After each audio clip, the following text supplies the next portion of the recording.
The goal isn't to dazzle everyone. It's to honor your gifts you already have and have fun. So if you've been twisting yourself into knots trying to be someone else's version of successful, grab a seat.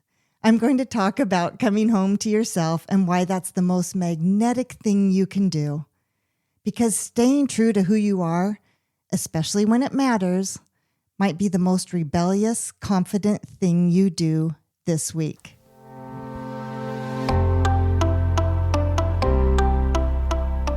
Hi there, I'm Wendy Rimmelsbacher, and welcome to the podcast show Dim to Daring. Do you feel like there's something bigger waiting for you, but you're not sure how to make it happen?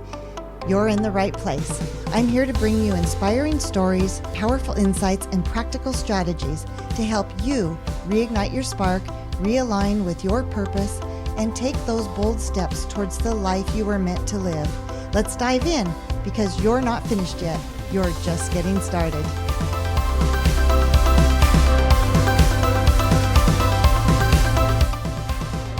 Have you ever felt so out of your league that you completely forgot you actually belong there?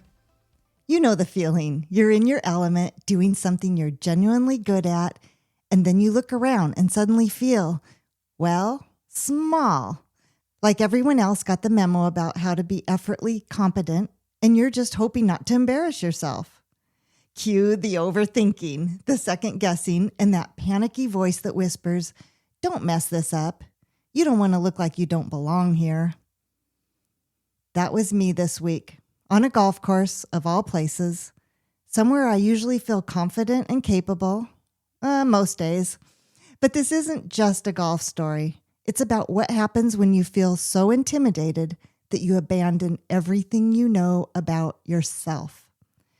It's when self-doubt takes over in response to the energy in the room, or someone else's presence shakes your own. It's about the quiet ways high-achieving women like us shrink in the presence of people we admire, even when we absolutely deserve to be in that same place. This episode is about the moments when you feel starstruck and suddenly question everything you know about your own abilities. I'm talking about the courage to remember that you earned your seat at the table, even when it feels like everyone else is playing a different game entirely. The goal isn't to dazzle everyone. It's to honor your gifts you already have and have fun. So if you've been twisting yourself into knots trying to be someone else's version of successful, grab a seat. I'm going to talk about coming home to yourself and why that's the most magnetic thing you can do. Because staying true to who you are, especially when it matters, might be the most rebellious, confident thing you do this week. And believe me, I needed this reminder just as much as you do. So here's what happened. I was playing in a regional women's golf tournament. 2 days, 2 courses, 20 women from my club competing against 7 other teams from the area. It was a hot, hot day. Like 2 of the hottest days we've had all year, so we weren't acclimated yet, and it was sweltering. And it was depleting our energy out there on the course. But I love these hot summertime golf events. And they're not just about the scores. They're about making connections. You know, catching up with the familiar faces, making new friends, and sharing the mutual obsession with chasing a little white ball around in the heat. Day 1 didn't go as I hoped. I didn't play to my potential. But in the end, I let it go. I focused on the positives and reminded myself, tomorrow's a new day. You've got this. I worked on my mindset. I kept my optimism intact.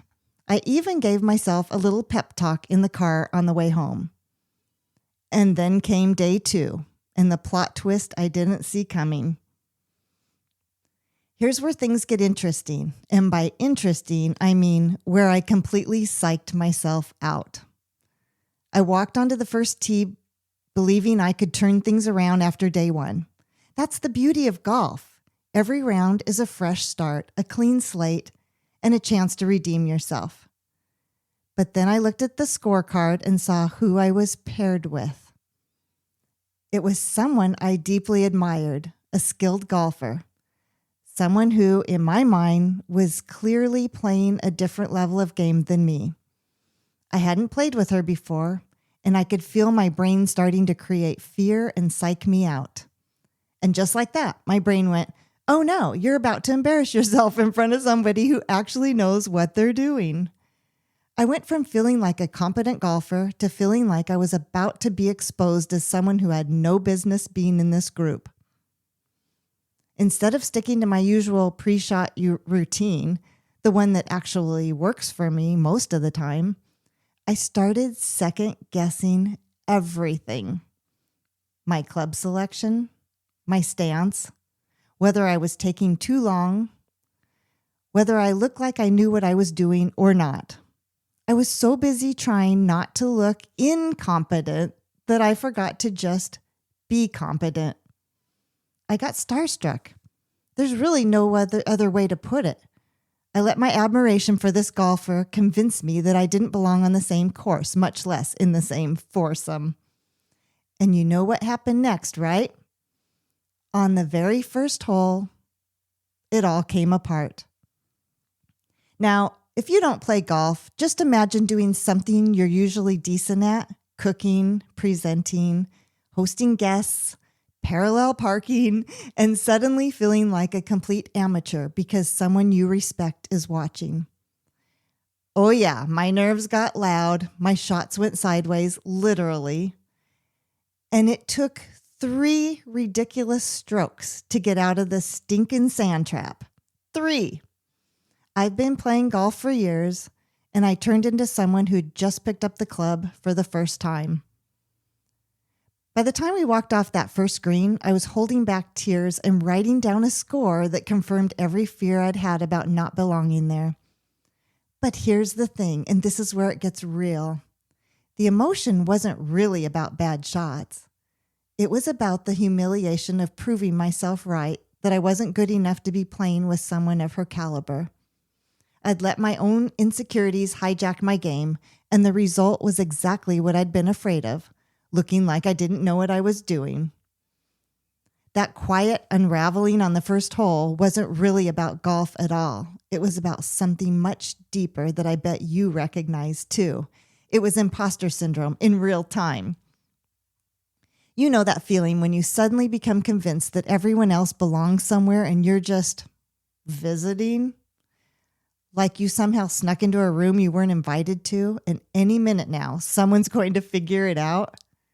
When you start believing that your usual way of doing things isn't sophisticated enough, skilled enough, or just plain enough for the moment. That's what happened to me. I looked at this golfer I admire and thought, she's going to realize I'm not actually as good as my handicap indicates I am. But here's what imposter syndrome doesn't tell you. When you get so focused on not looking incompetent, you usually end up looking, well, exactly that. In other words, what you focus on is what you become. I know my golf game. I know my strengths and limitations. I have a pre-shot routine that works. I have strategies that suit my natural swing. But in that moment, I decided none of that mattered because clearly I believed I was out of my depth. And that's the trap, isn't it? We convince ourselves we're frauds when we really are intimidated. The irony, I wasn't actually out of my league at all. I belonged in that foursome. I'd earned my spot on the team, but I let my own awe convince me otherwise. So there I was, shrinking in the presence of someone I admired and wondering why it felt so suffocating. Sound familiar? Here's what caught me off guard about the whole experience. After day 1, which was challenging but manageable, I was completely drained. Not just from the heat and the golf, but from something deeper. The social energy, the mental gymnastics, the pressure I'd put on myself to show up as someone with skills. I told myself, get a good night's sleep. You need to reset for tomorrow. And I followed my own advice, checking every box in the sleep playbook. No screens, a quiet room, lavender essential oil. Yep, I even did that. Early bedtime, the works. And still, I tossed and turned for hours. But it wasn't just restless sleep. My mind was in full panic mode, catastrophizing about day 2. What if I embarrass myself again? It was like my brain had launched a full-scale operation titled, Operation Don't Look Like a Complete Mess Tomorrow. And here's what I realized lying there at midnight. I wasn't losing sleep over golf. I was losing sleep over the fear of being found out as someone who didn't perform well in a competition.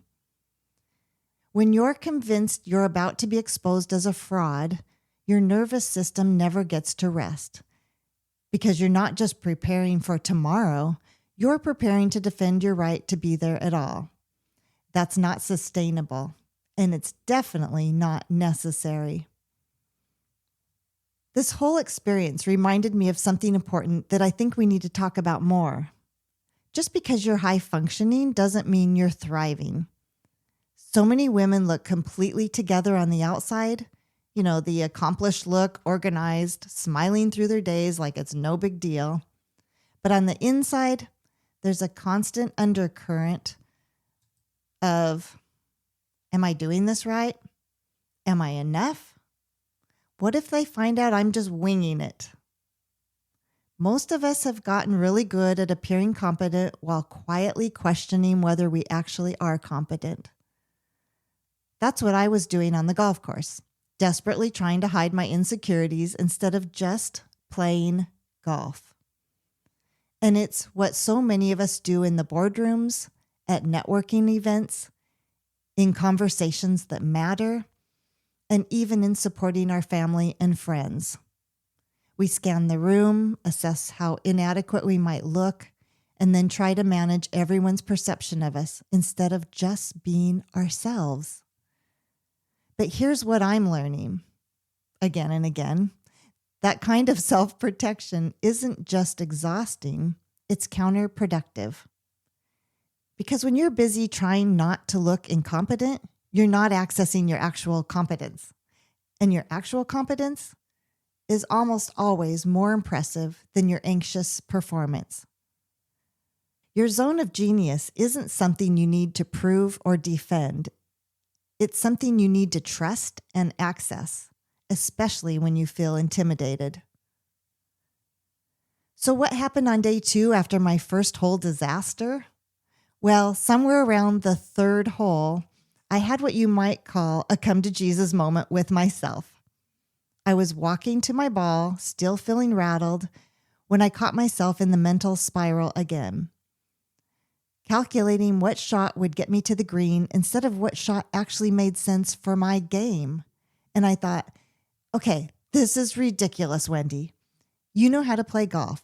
You belong here. Play your golf and have fun.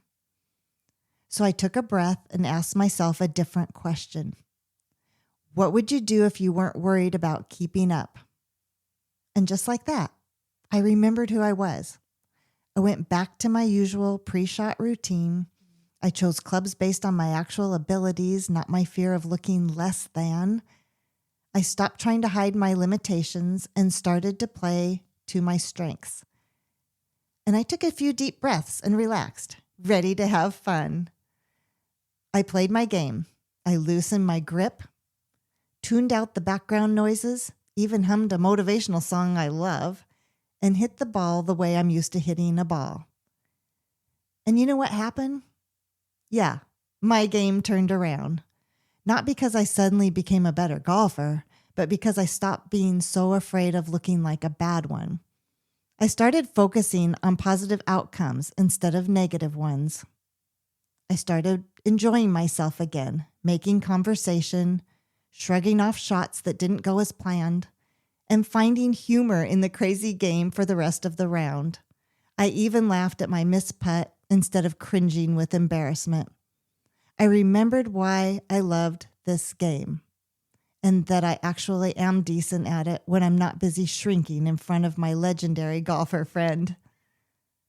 That shift from protection to presence, from hiding to showing up, felt like remembering who I am. And honestly, I think my playing partners had more fun too. Turns out, confidence is way more enjoyable to be around than anxiety dressed up as competence. Here's what I'm taking away from this experience and what I want to offer you. 1, your zone of genius is called that for a reason. It's where your natural strengths, learned skills, and genuine confidence intersect. You don't need to upgrade it for different audiences. 2, imposter syndrome lies. That voice telling you that your usual approach isn't good enough, that's fear talking, not wisdom. 3, shape-shifting is exhausting. When you're constantly adjusting who you are based on who's watching, you never get to rest in your own skin. And 4, authenticity is magnetic. People are drawn to genuine confidence, not somebody seeking perfection. Here's a simple practice I'm implementing. Before in any situation where I feel the urge to level up or be somebody I'm not, I'm asking myself, what would I do if I were alone? What approach feels most natural to me? How can I honor my strengths instead of trying to be someone else's version of strong? What song can I sing to myself that brings me strength and confidence? Always have your top 5 songs in mind. And are you having fun? You see, it's not about lowering standards or playing small. It's totally about trusting who you are, your real skills, your natural approach, your authentic presence, and your love and passion for what you're doing. That's exactly what belongs in that room. If you've been shape-shifting to fit someone else's expectations, try these reflection prompts. Where am I abandoning my zone of genius to try to impress others? What would change if I trusted that my authentic self is exactly who belongs here? And when do I fake confidence instead of showing up with natural confidence? Before your next high-stakes situation, pause and ask, what would my most confident, authentic self do here? How can I honor my natural strengths instead of trying to be someone else? And what would this look like if I trusted myself completely? Remember, you don't need to audition for spaces you already belong in. So let me ask you, talented friend, where are you trying so hard to impress that you've forgotten how to be yourself? Where are you shape-shifting to meet expectations that might not even be real? What might shift if you trusted that your zone of genius is called that for a reason? You don't have to be anyone else's version of successful to be powerful. You don't have to fake competence when you actually are competent. You're allowed to take up space exactly as you are, not as who you think others want you to be. That first hole, it wasn't a failure. It was a reminder. A reminder that when I try to be someone else, I lose access to everything that makes me me. My natural rhythm, my skills, my genuine confidence. But when I come home to myself, when I trust my zone of genius and play my own game, that's when the magic happens. Not because I'm perfect, but because I'm present. Not because I'm impressive, but because I'm authentic. And that applies to you too. You can want to do well, care about outcomes, and still stay true to who you are. You can respect others without disrespecting your own gifts. You can show up with your whole heart without losing yourself in the process, because you don't need to audition for your own life. You just need to show up as yourself, especially when it matters. If this story hit home for you today, share this episode, tag me, DM me, or send it to a friend who's been trying too hard to impress instead of just being herself. And next time you catch yourself forcing an instant, quote unquote, new version of your amazing self, remember to take a breath, remember who you are, and trust your zone of genius. Because the most daring thing you can do isn't trying to be someone else. It's having the courage to be unapologetically, authentically you, even when, especially when, it matters.